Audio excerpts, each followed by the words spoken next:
Hello everyone, how are you? Hope you all will be fine at your home. And today in this lecture we will understand what is function, type of function, domain and range of function. In our previous video we have already discussed about relation, type of relation, Cartesian product and order pair of function. Function is derived from a Latin word. function जो आपका word है वो Latin भाषा से लिया गया है और उसका मीनिंग क्या है, मतलब क्या है, ऑपरेशन। तो बच्चों फंक्शन को आज हम यहाँ पर समझेंगे। रिलेशन हम समझ चुके हैं। कोई भी रिलेशन फंक्शन कब होगा, सुन लीजिए, कोई रिलेशन फंक्शन कब होगा, सभी फंक्शन रिलेशन होंगे, सभी फंक्शन रिलेशन होंगे, लेकिन सभी रिलेशन फंक्शन नहीं होंगे। कुछ विशेष टाइप के रिलेशन ही हमारे फंक्शन बनेंगे। आज उसको समझेंगे हम कि फंक्शन कौन सा रिलेशन होगा, कब होगा, तो उसको समझ ले बच्चों। अब फंक्शन की डेफिनेशन बाद में करेंगे, पहले समझ लेते फंक्शन हमारे पास क्या रहेगा। अब अगर कोई भी रिलेशन फंक्शन कब होगा, जब जो हमारा सेट फर्स्ट सेट होगा उसके प्रत्येक एलिमेंट की, अब यहां पर इससे समझ ले, इसको डायग्राम के द्वारा समझेंगे अच्छे से। मैंने दो सेट यहां पर लिए, सेट ए एंड बी, और इनका रिलेशन डिफाइन किया गया है। कोई भी रिलेशन इनका हो सकता है। यहां पर सेट जो आपका, इसमें कुछ एलिमेंट्स हमारे पास है, कुछ एलिमेंट्स आपके यहां पर भी हैं, इस प्रकार से कुछ भी एलिमेंट्स आपके हो सकते हैं। तो जो फर्स्ट सेट आपका रहेगा, ध्यान रखें, जो फर्स्ट सेट आपका रहेगा इसको हम कहेंगे डोमेन। इसको क्या कहेंगे, डोमेन कहेंगे। कब कहेंगे, और इसको हम कोडोमेन कहेंगे। ठीक है। अब बात हमने करनी फंक्शन की। ये रिलेशन है, फंक्शन कब बनेगा, अगर सेट ए के प्रत्येक एलिमेंट की एक यूनिक इमेज बनती है, एक यूनिक इमेज बनती है तो उसको हम फंक्शन कहेंगे, अदरवाइज वो फंक्शन आपका नहीं हो। कुछ एग्जांपल से हम समझेंगे। लेके चलता हूं, मैंने यहां पर लिया, यहां पर आपका सेट ये ए बी है, यहां पर कुछ एलिमेंट्स 1 2 3 यहां पर दिए गए हैं, यहां पर 2 3 5 6 8 इस प्रकार दिए। तो यहां पर क्या है, इस प्रकार से रिलेशन डिफाइन किया गया है, ये रिलेशन हमें दिया गया है। तो देखिए यहां पर बच्चों ध्यान रखें, फंक्शन और रिलेशन में क्या डिफरेंस रहेगा। यहां पर जितने भी एलिमेंट्स होंगे, पहली बात तो सबकी इमेज बननी चाहिए। अब जो 1 है इसकी इमेज होगी 2, और 2 की प्री इमेज, इसको प्री, जो आपके सेट ए के एलिमेंट्स उनको प्री इमेज कहेंगे, और जो सेट बी में एलिमेंट्स को हम इमेज कहेंगे। तो 1 की इमेज 2 होगी, 2 की इमेज 5 होगी, 3 की 8 आपकी इमेज रहेगी। ध्यान रखिए। तो पहली बात तो ये होना चाहिए कि जो सेट हमारा फर्स्ट होगा उसके प्रत्येक एलिमेंट की एक यूनिक इमेज बननी चाहिए। दूसरी बात, प्रत्येक एलिमेंट की होनी चाहिए। अगर कोई एलिमेंट आपका ऐसा जिसकी इमेज नहीं बनती, रिलेशन तो होगा लेकिन फंक्शन आपका वो नहीं होगा। दूसरा समझे, एक और हम यहां पर डायग्राम ले लेते हैं। अब दो सेट हमने यहां पर लिए एक्स वाई, इनका भी रिलेशन है। यहां पर 1 2 और 3 दिया गया है, यहां पर 2 3 5 6 8 दिया गया है। अब यहां पर इस प्रकार से हमें दिया गया है, यानी कि देखिए इसमें और एक ये रिलेशन हमें दिए गए हैं। इन दोनों में डिफरेंस समझ लीजिए बच्चों क्या है। यहां पर क्या था, जो 3 4 एलिमेंट्स में सेट में हमारे पास हैं, इन सभी की एक यूनिक इमेज आपकी बनती है सेट बी में। लेकिन यहां पर देखिए जो 1 है इसकी 2 इमेज बन रही हैं, इसे क्या है, 2 इमेज बनती हैं। अब क्या होगा इसमें, f is not a function. अगर इसको हम फंक्शन, यहां पर फंक्शन की बात करें तो ये फंक्शन नहीं होगा, रिलेशन तो होगा, फंक्शन नहीं हो। क्यों नहीं होगा, क्योंकि 1 की 2 इमेज है, 1 जो बिलोंग्स करता है x से, इसकी 2 इमेज बन चुकी है यहां पर, एक 1 और 2, इसलिए फंक्शन आपका नहीं होगा, रिलेशन रहेगा। अब एक और एग्जांपल हम ले लेते हैं, थोड़ा और क्लियर हो जाएगा हमें। देखिए फिर हमने एक सेट लिया ए बी, इसको फंक्शन चेक करना है, यानी यहां पर 1 2 3, यहां पर 2 3 5 6, यहां पर इस प्रकार से दिया। तो यहां पर ये 3 इसकी इमेज है, मान लीजिए कुछ भी आपके दिया गया है। अब यहां पर जो आपके 2 एलिमेंट, इनकी सिंगल इमेज तो है, यूनिक इमेज तो है, लेकिन 2 ऐसा एलिमेंट यहां पर रह चुका है जिसकी इमेज नहीं बनती। तो ये भी ध्यान रखना है, सेट ए के प्रत्येक एलिमेंट की इमेज होनी चाहिए और यूनिक इमेज होनी चाहिए।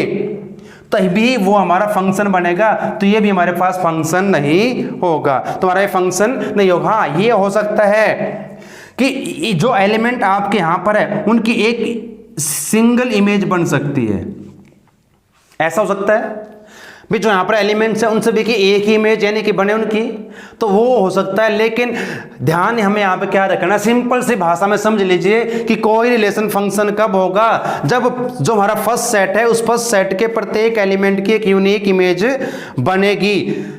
यूनिक इमेज बननी चाहिए, कोई भी एलिमेंट यहाँ पर छूटना नहीं चाहिए, तो वो हमारा फंक्शन रहेगा। चलिए अब इसकी डेफिनेशन को समझ लेते थोड़ा सा कि डेफिनेशन हमारे पास इसकी क्या रहेगी। तो एक बार डेफिनेशन समझ लें फंक्शन की। डेफिनेशन क्या है बच्चों, let A and B two non empty set, a relation f from A to B is said to be a function if every element of set A has one and only one image in set B.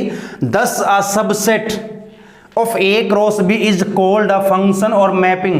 Function और mapping दोनों का same meaning है, दोनों में कोई difference नहीं है। Mapping word आपको मिले या फंक्शन मिले बच्चों, दोनों में कोई डिफरेंस नहीं है, दोनों का सेम मीनिंग रहेगा।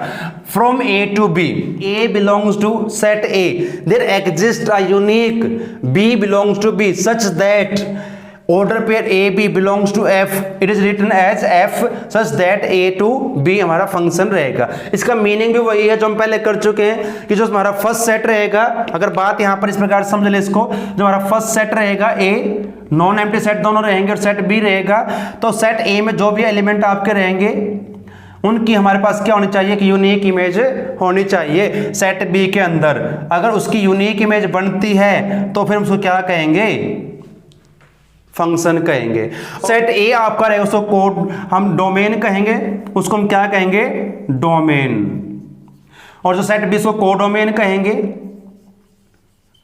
और जब जो रिलेशन बनेगा, हमने पहले बात की थी, रेंज क्या होगी। अब जब ऑर्डर पेयर बनाएंगे, ऑर्डर पेयर का सेकंड एलिमेंट जो रहेगा वो आपकी रेंज रहेगी, तो डोमेन और रेंज ही आपकी रहेंगी। जो फर्स्ट सेट आपका रहेगा, सिंपल सी, इसकी कोई खास इसमें डिफरेंस नहीं रहेगा। सेट ए के प्रत्येक एलिमेंट जो आपके रहेंगे, फंक्शन की बात करें, जब फंक्शन होगा तो क्या होगा, सेट ए जो आपका पूरा रहेगा उसको हम डोमेन कहेंगे, और जो सेट बी कंप्लीट रहेगा उसको कोडोमेन कहेंगे। और जब ऑर्डर पेयर की बात करते हैं, जो सेट बी के एलिमेंट्स जिनकी प्री इमेज या इमेज की बात करें तो बनेगी, मान लीजिए अब ये 4 यहां पर नहीं है, इसकी कोई प्री इमेज नहीं बनती, कोडोमेन तो होंगे सभी एलिमेंट्स, रेंज में क्या आएंगे, सिर्फ ये 3 ही एलिमेंट्स रहेंगे, 1 2 3। तो ये हमारे पास रहेगी फंक्शन की डोमेन और कोडोमेन एंड रेंज रहेगी। चलिए अब फंक्शन के कुछ टाइप्स हैं वो कर लेते हैं। तो फर्स्ट हमारे पास जो दिया गया वो आइडेंटिटी फंक्शन। अब जो आइडेंटिटी फंक्शन हमारे पास कौन सा रहेगा, यहाँ पर देखिए आप ग्राफ के द्वारा भी आपको यहाँ पर समझ में आ जाएगा कि हमारा कौन सा फंक्शन रहेगा। Identity function, a function f of x is equal to x। Identity function कब रहेगा, जब हमारे पास क्या रहेगा, अगर हम सिंपल समझ ले इसको, y is equal to x. अगर मैं x की वैल्यू 1 पुट करता हूँ y की 1 आएगी, अगर मैं x के 0 पुट करूँ y के 0 रहेगी। तो इस प्रकार का जो फंक्शन होगा उसको हम आइडेंटिटी फंक्शन कहेंगे। और इसका ग्राफ बनेगा वो ओरिजिन से पास होगा, एक स्ट्रेट लाइन बनेगी, ओरिजिन से पास होगा, और यहाँ पर ये 45 डिग्री का एंगल बनाएगा। तो इस प्रकार का जो फंक्शन रहेगा जिसमें x और y की वैल्यू सेम एज रहे, यानी कि 1 1 2 2, तो इस प्रकार जब हमारे पास वैल्यू आएंगी फंक्शन की, तो वो जो हमारे पास फंक्शन होगा उसको हम कहेंगे आइडेंटिटी फंक्शन। उसके बाद बात करते हैं कांस्टेंट फंक्शन। कांस्टेंट का मतलब क्या है, जैसे हमारे पास ये y इज इक्वल टू 5, तो इसको हम कहेंगे कांस्टेंट फंक्शन। अब कांस्टेंट फंक्शन में क्या होगा बच्चों, देखिए इफ जो c हमारा जो कांस्टेंट, c मींस कांस्टेंट, अगर वो ग्रेटर देन 0 है तो जो हमारे पास जो स्ट्रेट लाइन बनेगी वो ओरिजिन से अबोव रहेगी। अगर वो इक्वल टू 0 है, आप पहले भी कर चुके हैं जब आपने कोऑर्डिनेट ज्योमेट्री की है, अगर वो इक्वल टू 0 है तो फिर इसकी बिल्कुल पैरेलल लाइन रहेगी, यानी कि जो हमारा एक्स एक्सिस रहेगा वो हमारे पास लाइन बन जाएगी। अगर c की वैल्यू लेस देन 0 है तो फिर वो ओरिजिन जो हमारे पास रहेगा ये इससे लेस देन, यानी कि डाउनवर्ड्स में रहेगी लाइन, इसको हम कहेंगे फिर कांस्टेंट फंक्शन। एक हमारे पास रहेगा मॉडुलस फंक्शन। बच्चों मॉडुलस फंक्शन और एब्सोल्यूट फंक्शन, हमने मॉडुलस किया है, हमने एब्सोल्यूट वैल्यू पहले हम कर चुके हैं, कुछ क्लासों में किया हम, छोटी क्लासों में। तो मॉडुलस फंक्शन और एब्सोल्यूट फंक्शन हमारे पास कौन सा रहेगा? अब मोड में जब बच्चों मोड की बात करते हैं, दो वैल्यू आपकी रहेंगी, माइनस का एक्स और प्लस का एक्स। अगर x की वैल्यू लेस देन 0 है, अगर x की वैल्यू लेस देन 0 है तो हम फंक्शन हमारा माइनस में रहेगा। अगर x की वैल्यू 0 के इक्वल या ग्रेटर है तो पॉजिटिव रहेगा। और बच्चों इसका ग्राफ इस प्रकार से बने, इस प्रकार से, उसमें दो हमारे पास फंक्शन आएंगे, माइनस और प्लस का, तो इसको हम कहेंगे मॉडुलस फंक्शन। एक हमारे पास है ग्रेटेस्ट इंटीजर फंक्शन। क्या रहेगा? पहली बात तो समझ ले, सिंबल इस कैसे रहेगा, ये जो आपको दिखाई दे रहा है। अब इसको थोड़ा समझ ले किस प्रकार से, जो हमारा x रहेगा, जो ग्रेटेस्ट इंटीजर फंक्शन कैसे रहेगा, उसमें क्या रहेगा, जो हमारे पास ये x है इज इक्वल टू और लेस देन x। कैसे? इसको थोड़ा ऐसे समझ लें। अब हमारे पास ये वैल्यू दी है 5.3। 5 क्या है? ग्रेटेस्ट इंटीजर है। कैसे? क्योंकि इसके बाद जो इंटीजर आएंगे वो क्या रहेंगे? लेस रहेंगे। तो 5 क्या है? इससे ग्रेटर है। इंटीजर की बात यहां पर कर रहे हैं। इससे देखिए बाकी जो हम बात करें, इसके बाद 6 आएगा, 7 आएगा, 8 आएगा, ठीक है। तो 5 क्या रहेगा हमारे पास? Greatest integer function. और इसी प्रकार हमारे पास स्मॉलेस्ट इंटीजर फंक्शन की बात करें, सिंपल सा समझ लीजिए, इसमें क्या रहेगा, अगर 5.3 को लें तो ये स्मॉलेस्ट नंबर रहेगा जो इससे ग्रेटर रहेगा। जो हमारे पास 6 क्या है, वो स्मॉलेस्ट इंटीजर रहेगा जो 5.3 से ग्रेटर है। 7 आएगा, उसके बाद 8 आएगा, लेकिन ये 6 क्या है? 5.3 से ग्रेटर है, वो स्मॉलेस्ट इंटीजर है। और कोई ऐसा इंटीजर नहीं है जो इससे छोटा हो और जो 5.3 से ग्रेटर हो, तो इसको हम कहेंगे स्मॉलेस्ट इंटीजर फंक्शन। अब उसके बाद हमारे पास जो है फ्रैक्शनल फंक्शन हमारे पास रहेगा। अब जो इस फॉर्म में आपका रहेगा f of x is equal to x minus, अभी सिंबल किसका था? ग्रेटेस्ट और स्मॉलेस्ट इंटीजर का। तो यहां पर क्या रहेगा, जो हमारे पास ये x इज ग्रेटेस्ट इंटीजर रहेगा, less than equal to x। तो इस प्रकार से उसका ग्राफ हमारे पास कुछ ऐसा बनेगा बच्चों। तो इस प्रकार का जो फंक्शन आपका होगा उसको हम कहेंगे फ्रैक्शनल फंक्शन। फिर बात करते हैं साइन फंक्शन या सिग्नम फंक्शन की बात करते हैं। आपको जो इस फॉर्म में दिखाई दे, -1 if x less than 0, 0 if x is equal to 0, और इफ 1 आपका है अगर x की वैल्यू ग्रेटर देन 0 है, तो जो इस प्रकार का फंक्शन आपको दिखाई दे उसको आप क्या कहेंगे? साइन फंक्शन या सिग्नम फंक्शन उसको हम कहेंगे। उसके बाद हमारे पास लीनियर फंक्शन है। जो लीनियर इक्वेशन आपको दिखाई दे रही है यहाँ पर ax + b और a नॉट इक्वल टू 0। और बच्चों पता है कि लीनियर इक्वेशन ग्राफ में से क्या बनेगा कि स्ट्रेट लाइन बनता है, तो ये हमारे पास रहेगा। और लास्ट हमारा क्या है? Power function. पावर फंक्शन आपने किए हैं, अब ये आप पहले कर चुके हो 10th क्लास में, इसको हम बोलते हैं पैराबोला। और ये किसका होता है? क्वाड्रेटिक इक्वेशन का हमारा ग्राफ होता है, ये हमारा होता है क्यूबिक का। तो कुछ पावर फंक्शन हमारे पास रहेंगे। तो ये हमारे पास फंक्शन है बच्चों, कुछ फंक्शन हमने किए हैं, टाइप्स हमने किए हैं। अब इनकी रेंज डोमेन की अगर बात करें, अगर बात करते, जो हमारा फर्स्ट फंक्शन था कौन सा था? आइडेंटिटी फंक्शन था। अगर उसकी बात करूं तो यहां पर डोमेन उसकी रियल नंबर ही रहेगी। ध्यान रखें, जो आइडेंटिटी फंक्शन जो भी होगा उसकी रेंज और डोमेन भी क्या रहेगी? हमेशा रियल नंबर रहेगी। कांस्टेंट फंक्शन की बात अभी हमने की थी, कांस्टेंट फंक्शन की भी रेंज और डोमेन रियल नंबर ही रहेगी। मॉडुलस फंक्शन की डोमेन जो रहेगी, अगर बात करूं डोमेन की, तो वो क्या रहेगी हमारे पास? इसकी डोमेन रियल नंबर रहेगी। ध्यान रखें, मॉडुलस फंक्शन अभी हमने किया था, उसका ग्राफ भी समझा। तो मॉडुलस फंक्शन की जो डोमेन होगी रियल नंबर रहेगी, लेकिन जो रेंज इसकी होगी, जो रेंज हमारे पास रहेगी वो क्या रहेगी? 0 टू इन्फिनिटी। ध्यान रखना ये रहेगी। लेकिन अगर हमारे पास मॉडुलस फंक्शन इस प्रकार से दिया हो, f of x is equal to -x mod, तब ये चेंज हो जाएगी।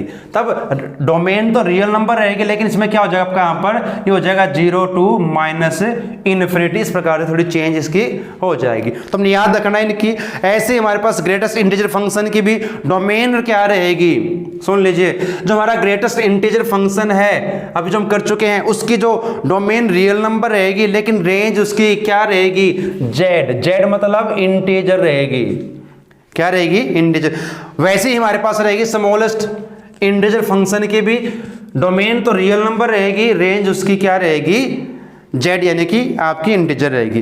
तो ऐसे हमारा जो फ्रैक्शनल फंक्शन की बात अभी हम कर चुके हैं, इसकी जो डोमेन रहेगी वो क्या रहेगी, रियल नंबर रहेगी, और जो उसकी रेंज रहेगी वो 0 to 1। और इंटरवल की बात बच्चों हम पहले कर चुके हैं, closed, open, semi close, semi open, उसकी हम बात कर चुके हैं। तो इस प्रकार से इनकी रेंज रहेगी, कुछ फंक्शन के टाइप्स हमने किए, उनकी रेंज आपके पास रहेगी, उसको हमने करना। चलिए आज हम फिर करते हैं अपनी एक्सरसाइज को जो हमारे पास दी गई है। एक्सरसाइज 2.3 हमारे पास इस प्रकार से, देखिए आपकी बुक ओपन कर लीजिए, एनसीईआरटी बुक। जो फर्स्ट क्वेश्चन हमें दिया गया है बच्चों, कुछ हम यहाँ पर ऑर्डर पेयर का एक सेट दिया गया है, यानी कि हमें रिलेशन दिया गया है। अब यहाँ पर जो रिलेशन दिए गए उनको फंक्शन बताना है या नहीं है, क्यों नहीं है, देखिए, और उनकी रेंज और डोमेन की बात हमने करनी। जो फर्स्ट आपका दिया है यहां पर, जो हमें एक सेट दिया ऑर्डर पेयर का 2 1 5 1 8 1, ये ऑर्डर पेयर हमें दिए गए 11 1 14 1 17 1। तो ये हमें एक ऑर्डर पेयर का सेट दिया गया है। अब ये क्या फंक्शन है या नहीं है, हमें बताना कि फंक्शन है या नहीं। देखिए हमें क्या चेक करना है, जो सेट, अब हम जब रिलेशन की बात की थी, जो ऑर्डर पेयर का जो फर्स्ट एलिमेंट आएगा वो बिलोंग्स करेगा सेट ए के साथ, और जो सेकंड आपका एलिमेंट रहेगा वो बिलोंग्स करेगा सेट बी के साथ। अगर ए और बी सेट हम मान के चले तो हमें क्या चेक करना, जो फर्स्ट सेट के एलिमेंट है क्या उनकी यूनिक इमेज बनती है या नहीं, यानी कि अपने चेक करना है। इस 2 की कोई 2 इमेज नहीं होनी चाहिए, इस 5 की कोई 2 इमेज नहीं होनी चाहिए। लेकिन मैंने एक बात बताई थी, इन सभी की एक सिंगल इमेज बन सकती है। जैसे 2 की इमेज भी 1 रहेगी। अगर मैं इसको इस प्रकार से समझूं डायग्राम के द्वारा, देखिए अब यहां पर जो सेट ए में 2 5 8 11 14 और 17 ये एलिमेंट्स रहेंगे। सेट बी की बात करूं मैं तो यहां पर जो एलिमेंट्स रहेंगे 1 ही रहेगा। देखिए अब जो सेट ए है बी है इसमें 1 रहेगा, इस 2 की इमेज भी 1 है, 5 की इमेज भी 1 है, 8 की 14 की सभी की इमेज हमारे पास क्या है, 1 है। तो ये सेट जो आपके पास 2 दिए गए रिलेशन दिखा रहे हैं, क्या ये फंक्शन है या नहीं है। यस, ये फंक्शन होगा, क्योंकि यहां पर कंडीशन क्या, जब हमने डेफिनेशन की थी क्या थी कि सेट जो ए है उसके प्रत्येक एलिमेंट की इमेज बननी चाहिए और यूनिक इमेज होनी चाहिए। तो सबकी एक यूनिक इमेज है भाई, सबकी एक प्री इमेज की बात करें, देखिए जो सारे एलिमेंट सेट ए की एक इमेज बन सकती है, ऐसा नहीं होना चाहिए। मान लीजिए ऐसा होता इस 2 की इमेज 1b और 2b, तब ये फंक्शन नहीं बनता। लेकिन अब ये क्या है, फंक्शन है। तो yes it is a function. अब इस फंक्शन की रेंज डोमेन क्या रहेगी, अब बात करें जो हमने भी बात की थी, जो आपका फर्स्ट सेट है तो ये डोमेन रहेंगे, सारे एलिमेंट्स उसमें दिखाई दे रहे हैं आपको। तो डोमेन इसकी जो रहेगी क्या रहेगी, 2 5 8 11 14 एंड 17। मैंने पहले बता दिया डोमेन और रेंज क्या रहेगी, फर्स्ट सेट के जो सारे एलिमेंट है उसको हम डोमेन कहेंगे। और कोडोमेन की बात यहां पर नहीं हुई, अगर कोडोमेन पूछ ले तो क्या रहेगी, कोडोमेन सेट बी के जो एलिमेंट्स हैं और सेट बी में एक ही एलिमेंट्स है। रेंज की बात भी करें तो क्या रहेंगे, अब जब ऑर्डर पेयर की बात करते हैं जो सेकंड एलिमेंट्स आपके पास आएंगे वो सभी रेंज होंगी। तो रेंज की बात करें तो रेंज इसकी सिर्फ और सिर्फ 1 रहेगी, क्योंकि फंक्शन का आउटपुट 1 है। जब हमने 2 पुट किया 5 पुट किया 1 हमारे पास इसका आंसर आ रहा है, तो यानी कि इसकी रेंज क्या रहेगी, हमारे पास 1 रहेगी। चलिए अब सेकंड पार्ट जो दिया गया, यहाँ भी ऑर्डर पेयर दिए गए हैं और हमें यहाँ भी ये चेक करना कि ये फंक्शन है या नहीं है। कोई ऑर्डर पेयर आपके पास दिए गए हों, अब देखिए सेकंड में यहाँ पर क्या दिया गया है, 2 1 4 2 6 3 8 4 10 5 12 6 और 14 7, ये हमें कुछ ऑर्डर पेयर का सेट दिया गया है। तो इनके बीच में कुछ रिलेशन डिफाइन किया गया है। अब हमें चेक करें फंक्शन है या नहीं। देखिए बच्चों, अब यहाँ पर अगर मैं फिर वही बात करूँ, अब 2 और ये 4 और इसकी बात करूँ, 2 की इमेज क्या है 1, 4 की इमेज क्या है 2। अगर मैं कोई और चेक करूं, 6 की इमेज क्या है 3। क्या ऐसा कोई एलिमेंट है सेट ए का जिसकी 2 इमेज बनती हो, सेट बी में नहीं दिखाई दे रहा। इसकी 1, 4 की 2, 3 की 6, 8 की 4, 10 की 5 नहीं बनती, ऐसी कोई हमें दिखाई नहीं दे रही है, तो यूनिक इमेज है। सेट ए के प्रत्येक एलिमेंट की एक यूनिक इमेज है, तो फंक्शन ये भी होगा। और फिर बात वही डोमेन की, जो आपके फर्स्ट जो आपके एलिमेंट्स दिखाई दे रहे हैं वो सभी किस में आएंगे, डोमेन में। अगर मैं डोमेन की बात करूं, यहां पर लिखना चाहूं सेट बिल्डर फॉर्म में, तो क्या रहेगा 2, 4, 6, 8, 10, 12 और 14, तो ये हमारे पास रहेगी इसकी डोमेन।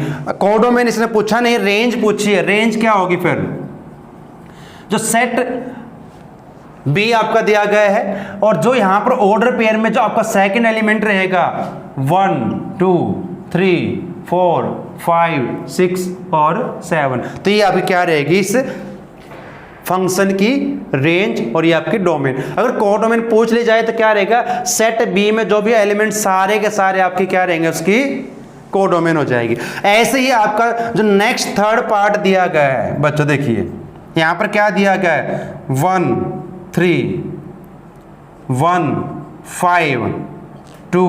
अब यहां से थोड़ा आपको और क्लैरिटी मिल जाएगी। देखिए अगर मैं यहां पर बात करूं डायग्राम के द्वारा, समझे इसको, तो 1 और 2 यहां पर 2 ही एलिमेंट रहेंगे, रिपीट नहीं करते सेट की जब बात करते हैं। यहां पर 3, 5, देखिए अब 1 की इमेज 3 भी है, 1 की इमेज 5 भी है, 2 की इमेज 5 है। अब यहां पर जो सेट ए के एलिमेंट्स है उनकी यूनिक इमेज नहीं बनती, दिखाई दे रहा है आपको यहां पर 1 की 2 इमेज है 3 और 5, 1 की 2 इमेज है, इसलिए ये आपका फंक्शन नहीं है। हाँ ये ध्यान रखें, 2 एलिमेंट जो सेट ए के उनकी एक इमेज बन सकती है, नो प्रॉब्लम, लेकिन सेट ए जो आपका दिया उसके किसी भी एलिमेंट की 2 इमेज नहीं होने चाहिए। जैसे यहाँ पर दिखाई दे रहा है इसकी इमेज 3 भी है, इसकी इमेज 5 भी है, तो ये फंक्शन नहीं है, नॉट आ फंक्शन। रिलेशन तो है लेकिन ये फंक्शन नहीं है। तो बच्चों इसकी क्यों है, क्योंकि 1 जो सेट ए से बिलोंग करता है हैज़ 2 इमेज, तो इसलिए फंक्शन आपका नहीं रहेगा। चलिए अब बात करते हैं नेक्स्ट क्वेश्चन। हमारे पास जो सेकंड क्वेश्चन दिया गया है, एनसीईआरटी हम यहाँ पर कर रहे हैं और सिंपल सी हमारी एक्सरसाइज, आपने फंक्शन को समझ लिया है तो कोई प्रॉब्लम आपको नहीं आएगी। अब यहाँ पर रेंज डोमेन की बात हमने करनी है। देखिए अब यहाँ पर मॉडुलस फंक्शन दिया गया, मैंने पहले बताया मॉडुलस फंक्शन की रेंज डोमेन क्या रहेगी। अब ये जो फंक्शन दिया गया यहाँ पर f of x is equal to minus mod x, absolute function या मॉडुलस फंक्शन इसका बोल सकते हैं। तो यहाँ पर क्या दिया है बच्चों, अभी बताया था इसकी जो डोमेन रहेगी रियल नंबर है, डोमेन निकालने की जरूरत नहीं है। यहाँ पर जो डोमेन इसकी रहेगी हमारे पास क्या रहेगी, तो वो हमारे पास रहेगी डोमेन जो हमारे पास फंक्शन की रहेगी और function F x is defined. कैसे डिफाइन किया जाएगा इसको, अब ये एक उल्टा ए आपको यहां पर दिख रहा है बच्चों, इसका मीनिंग क्या, फॉर ऑल। कैसे पढ़ते हैं, f of x is defined for all. Real number की बात करेंगे, यहां पर क्या बात करेंगे, x belongs to real number. अगर हम बात करते हैं जो एक्स हमारे पास है, अगर वो रियल नंबर है, अगर वो रियल नंबर है तो सभी रियल नंबर के लिए क्या रहेगी, इसकी डोमेन क्या रहेगी, इसलिए इसकी डोमेन क्या रहेगी, रियल नंबर ही रहेगी। तो डोमेन जो हमारे पास इसकी रहेगी वो फंक्शन की हमारे पास डोमेन रहेगी रियल नंबर। आर मीन्स यहाँ पर रियल नंबर। तो कुछ भी आपको नहीं करना, अगर मॉडुलस फंक्शन आपका दिया है, कुछ टाइप फंक्शन के हमने किया तो मैंने बताया था किसकी क्या डोमेन रेंज रहेगी। अगर मॉडुलस फंक्शन है डोमेन तो आंख बंद करके लिख दीजिए, उसकी क्या रहेगी, रियल नंबर रहेगी। हाँ रेंज को थोड़ा सा हमने चेक करना है, तो रेंज क्या रहेगी इस फंक्शन की। अब क्योंकि अगर यहाँ पर माइनस नहीं होता, मैंने बता दिया था अगर आपको यहाँ माइनस नहीं होता तो इसकी हमारे पास जो रेंज होती है क्या होती है, 0 से इन्फिनिटी। लेकिन क्योंकि अब ये तो एब्सोल्यूट फंक्शन हमारे पास है, यहाँ बाहर माइनस है, अब यहाँ पर जो भी वैल्यू पुट करेंगे, रियल नंबर पुट करोगे, इसके अंदर नेगेटिव पॉजिटिव जो भी पुट करोगे वो क्या रहेगी, उसकी एब्सोल्यूट वैल्यू में लेके चलेंगे, लेकिन बाहर माइनस है तो सारी माइनस की ही होती चले जाएंगे। इसलिए इसकी जो रेंज रहेगी फंक्शन की, रेंज ऑफ फंक्शन, तो क्या रहेगी इसकी फंक्शन की रेंज, वो इस प्रकार रहेगी माइनस इन्फिनिटी। अब यहाँ पर क्लोज्ड में क्या होगा, ये इंक्लूड होगा जीरो इसमें शामिल रहेगा, ठीक है। तो ये हमारे पास इसकी डोमेन रहेगी। जो सेकंड पार्ट अब दिया गया है यहाँ पर, हमें देखिए क्या दिया। अब यहाँ पर जो फंक्शन दिया f of x is equal to 9 minus x square. देखिए बच्चों, डोमेन का मतलब क्या है, सिंपल समझ ले, क्या क्या वैल्यू आप यहाँ पुट कर सकते हैं, रियल वैल्यू क्या क्या पुट कर सकते हैं, और पुट करने के बाद हमें क्या क्या आंसर मिलेंगे, वो रेंज रहेगी। जो पुट करेंगे वो डोमेन रहेगी, और पुट करने के बाद जो आउटपुट हमें मिलेगा, जो रिजल्ट हमें मिलेगा, उसको हम क्या कहेंगे, रेंज कहेंगे इस फंक्शन की। अब आपको पता है कि नेगेटिव नंबर का स्क्वायर रूट नहीं कर सकते, रियल नंबर की बात हम कर रहे हैं यहाँ पर, तो उसका स्क्वायर रूट नहीं होगा, तो हम यहाँ पर क्या क्या वैल्यू पुट कर सकते हैं, वो हमारे पास क्या रहेगी, इसकी डोमेन रहेगी। तो देखिए डोमेन की बात अब यहाँ पर करें, डोमेन हम बात करें डोमेन की, फंक्शन की, f of x is defined. कैसे इसको डिफाइन कर सकते हैं, अब जो हमारे पास रूट के अंदर जब भी कोई भी सम आपको ऐसा दिया जाए तो क्या करना, अपने इसको लेके चलेंगे हम, 9 minus x square greater than equal to, देखिए ग्रेटर और इक्वल टू जीरो से ग्रेटर या जीरो के इक्वल पुट कर सकते हैं, क्योंकि अगर नेगेटिव पुट करोगे यहाँ रूट में तो इसका स्क्वायर रूट नहीं कर सकते, वो रियल नंबर नहीं रहेगा, कॉम्प्लेक्स नंबर बन जाएगा। तो यहाँ पर हम क्या क्या वैल्यू पुट कर सकते हैं, जीरो या जीरो से ग्रेटर कोई भी वैल्यू पुट कर लीजिए, यहाँ पर आप पुट कर चेंज हो जाएगा। तो यहाँ पर कैसे लिखोगे, 9 less than equal to x square, और स्क्वायर रूट करते हैं जब किसी भी नंबर का, रियल नंबर का, उसकी दो वैल्यू आएंगी, नेगेटिव और पॉजिटिव। अब इसको हम कैसे लिख सकते हैं, हम इंटरवल किया था, तो क्योंकि यहाँ पर इक्वल, मैं इसको क्लोज इंटरवल से लिखूंगा 3,3। तो ये हमारे पास आएगा। अगर मैं यहाँ पुट करता हूँ, इनमें से कोई भी वैल्यू पुट करो, रेंज की बात हम कर रहे हैं यहाँ पर, तो रेंज की जब बात करेंगे तो क्या रहेगा हमारे पास। अब हमने कैसे चेक करना है किसी फंक्शन को, अब अगर मैं चेक करूँ, एक क्वाड्रेटिक इक्वेशन भी आपके बन सकती है, हमने पहले इसको इनइक्वालिटी से चेक किएगा, ध्यान रखना। तो डोमेन तो हमारे पास ये रहेगी, रेंज की अगर बात होगी तो रेंज हमारे पास क्या रहेगी, फिर रेंज बनेगी 0 से, क्योंकि देखिए आपने ये तो आपने चेक कर लिया यहाँ से इनइक्वालिटी से कि हमारे पास ये हमारा इंटरवल बनेगा, क्लोज इंटरवल। अब रेंज को जब आपने चेक करना, रेंज क्या होगी कि जब हम वैल्यू यहाँ पर कोई पुट करेंगे तो क्या क्या रिजल्ट हमें मिलता रहेगा। तो इनमें से आप वैल्यू पुट करके देखिए क्या आएगा, 0, 1, 2, 3 इस प्रकार कुछ नंबर आपके आएंगे, तो ये हमारे पास इसकी रेंज हो जाएगी फंक्शन की। क्वेश्चन नंबर 3, अब फंक्शन हमें इस प्रकार डिफाइन किया, f of x is equal to 2x minus 5, right on the value. अब वैल्यू निकालनी है किस पर, f0, यानी कि हमने क्या करना है, सिर्फ यहाँ पर 0 पुट कर दे, f0, तो 2 इंटू 0 माइनस 5 क्या रहेगा, इसकी वैल्यू आ जाएगी। सेकंड हमें क्या दिया है, f7, तो यहाँ पर 7 पुट करेंगे, 2 multiply 7 minus 5, 7 two 14 minus 5 is equal to 9। और लास्ट इसमें दिया हमारे पास f माइनस 3, तो यहाँ फंक्शन में वैल्यू पुट करेंगे, 2 मल्टीप्लाई माइनस 3 माइनस 5, तो -6 माइनस 5 इज इक्वल टू -11। तो ये हमारा इसका आंसर रहेगा। तो इस प्रकार से आपने इनको सॉल्व करना। चलिए नेक्स्ट क्वेश्चन हमारे पास क्या दिया गया उसको समझ लीजिए, क्या हमें दिया गया है। अब यहाँ पर भी हमने क्या करना है, वैल्यू ही फाइंड करनी है। बच्चों ये जो हमारे पास दिए गई है इक्वेशन, जो फंक्शन दिया गया हमारे पास TC, टेम्परेचर को चेंज करने का है, 9/5 C प्लस 32 सेल्सियस से फ़ारेनहाइट में कैसे चेंज करें। बच्चों हम 9th क्लास में भी कर चुके हैं इसको, कि टेम्परेचर को हम किस प्रकार से चेंज करें सेल्सियस से फ़ारेनहाइट में, तो उसका हमारे पास फॉर्मूला दिया गया है, वो है। तो हमने करना क्या, अब इसमें क्वेश्चन नंबर 4 में यहाँ पर जो दिया गया है, फर्स्ट टी 0, तो यानी कि फंक्शन की वैल्यू 0 पर निकालनी है, तो 0 पुट करेंगे यहाँ पर, तो 9/5 इंटू 0 प्लस 32, ये 0 हो जाएगा, तो 32 इसका आंसर रहेगा। ऐसे ही फिर 28 पर निकालनी है, फिर 10 पर निकालनी है -10। अगर -10 की बात करूँ मैं यहाँ पर t -10, तो क्या रहेगा 9/5 इंटू 10 प्लस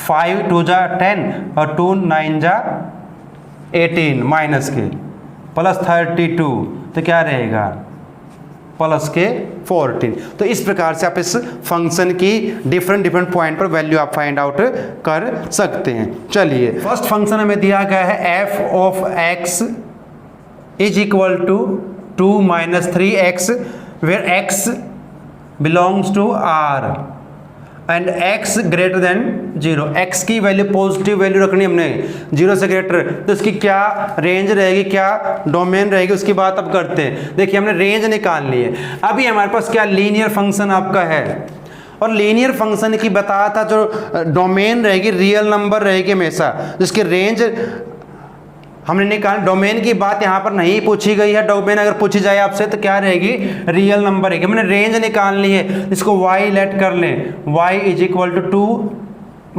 3x, तो यहाँ से x की वैल्यू फाइंड आउट कर लीजिए, क्या रहेगी।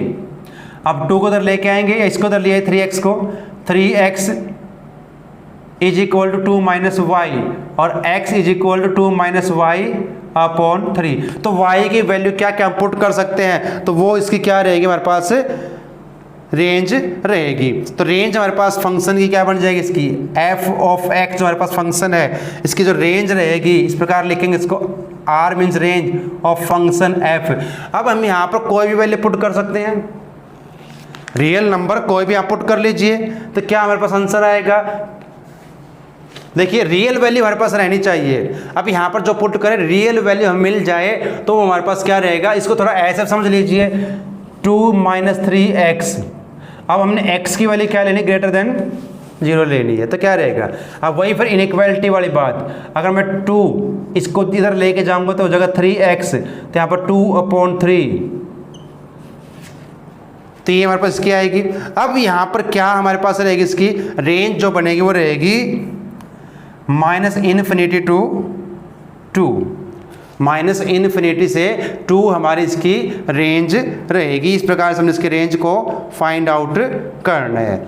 सेकंड जो दिया हमारे पास, क्या दिया है, अब सेकंड दिया है, ये हमारे पास क्या है, पावर फंक्शन क्वाड्रेटिक है, x² + 2, x रियल नंबर आपका रहेगा, तो इसको जब करेंगे, अब ये x² + 2 greater than equal to 2, इसको लेके चलेंगे।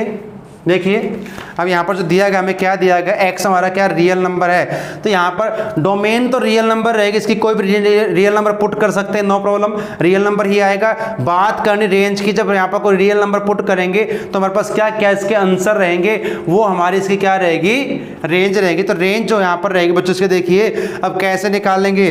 अब हम लेके चले फंक्शन को, f of x greater than equal to 2, x जो हमारे पास फंक्शन बनेगा वो क्या रहेगा, ग्रेटर देन इक्वल टू 2, तो इसकी हम कैसे लिखेंगे इसको, फिर इंटरवल की फॉर्म में। अब 2 के इक्वल या 2 से ग्रेटर, पॉजिटिव इन्फिनिटी की तरफ, तो ये हमारे से क्या हो जाएगी, रेंज हो जाएगी।